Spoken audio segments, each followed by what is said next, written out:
সবসময় একটা কথাই মনে রেখো, যখনই জীবনে ভালো কিছু হবে না, তার আগে সবকিছু অনেক কঠিন বলে মনে হতে পারে।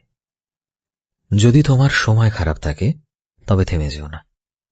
হয়তো তুমি হেরে যাচ্ছ না, হয়তো তুমি তোমার সেই ভালো সময়ের থেকে আর মাত্র কিছুটা মুহূর্ত দূরে আছো। হতে পারে তুমি হাঁপিয়ে গেছো, ভেঙে পড়েছো, নিজের জীবনে কনফিউজড আছো। কিন্তু সত্যি কি জানো তো, যে মানুষগুলো এই মুহূর্তগুলোতে থেমে যায়, তারা কখনোই জানতে পারে না তারা তাদের লক্ষ্যের ঠিক কতটা কাছে ছিল। So keep growing and keep walking. হয়তো আজ তুমি রেজাল্ট দেখতে পারবে না, কিন্তু মনে রেখো, চেষ্টা কখনো বৃথা যায় না। আর তারপর একদিন তুমি পেছন ফিরে তাকিয়ে বলবে, থ্যাংক গড আমি সেদিন থেমে যাইনি। কারণ সবশেষে জীবন তোমাকে সেটাই দেয় যেটার আসলেই তুমি যোগ্য।